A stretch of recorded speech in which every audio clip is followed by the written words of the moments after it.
পুর ভরা লঙ্কার আচার। এই লঙ্কাগুলো শীতকালে বেশি পরিমাণে পাওয়া যায়, তবে এরকম লঙ্কার আচার কিন্তু ডাল, ভাত, রুটি, পরোটা দিয়ে বেশ ভালো লাগে। ঘরে থাকা অল্প সামান্য উপকরণ দিয়েও এরকম লঙ্কার আচার আপনারা বানিয়ে ফেলতে পারেন। তবে দেরি না করে শুরু করছি আজকের রেসিপি।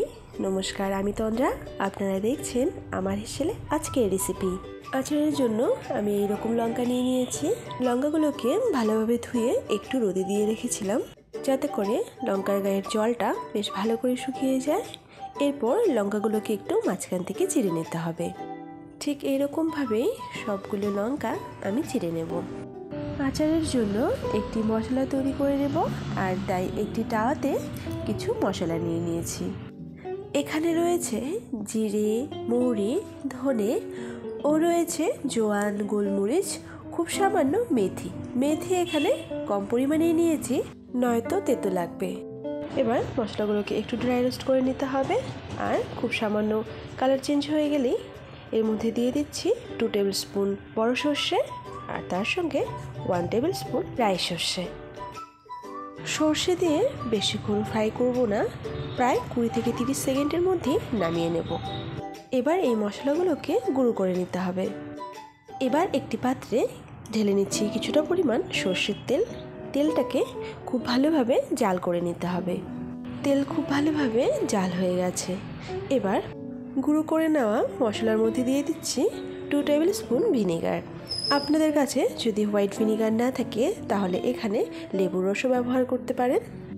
ভিনেগার দিয়ে খুব ভালোভাবে মশলাটাকে মিশিয়ে নেওয়ার পর এর মধ্যেই দিয়ে দেব হলুদ গুঁড়ো, আর দিয়ে দেব বিট নুন, আর দিয়ে দেব খুব সামান্য লাল লঙ্কার গুঁড়ো। আপনারা যদি ভাবেন লঙ্কার গুঁড়োটাকে ব্যবহার করবেন না, তাহলে এটাকে স্কিপ করে দিতে পারেন। আর তার সঙ্গে দিয়ে দিচ্ছি গরম সর্ষের তেল। এবার সব কিছু একটু ভালোভাবে মিক্স করে নিতে হবে। এই মশলাটাকে লঙ্কার ভেতর ভালোভাবে দিয়ে দিতে হবে।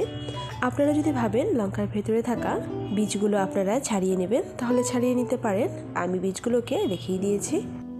আপনারা যদি চান এই মশলা দিয়ে কিন্তু ছোট ছোট লঙ্কারও আচার তৈরি করে নিতে পারেন। এভাবেই সবগুলো লঙ্কার ভেতর মশলাগুলো ভালোভাবে ভরে নিতে হবে। একটা একটা করে সবগুলো লঙ্কায় আমি মশলা ভরে রেডি করে নিয়েছি। এখানে আমি রেড, গ্রিন দুটি কালারের লঙ্কাই ব্যবহার করছি। আপনারা যদি ভাবেন এক ধরনের লঙ্কাই ব্যবহার করবেন, তাহলে সেটাও করতে পারেন।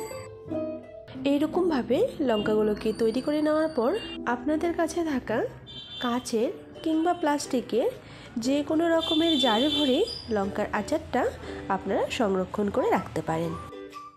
এবার সর্ষের তেলটা ঠান্ডা করে নিয়ে দিয়ে দিচ্ছি 2টি জারে করে। এবার এই লঙ্কার আচারগুলোকে আমি 2 দিন রোদে দিয়ে দেব। আচারগুলোতে 2 দিন রোদ লেগে যাওয়ার পর যখন নরম হয়ে যাবে, এগুলোকে আমি 2 টুকরো করে কেটে নিয়ে একটি জারে ভরে রেখে দেব। আপনাদের কাছে যদি বড় জার থাকে তাহলে আপনারা একটার মধ্যে সংরক্ষণ করে একবারেও রোদে দিতে পারেন, তবে আমি 2টো জারে করেই দিয়েছিলাম।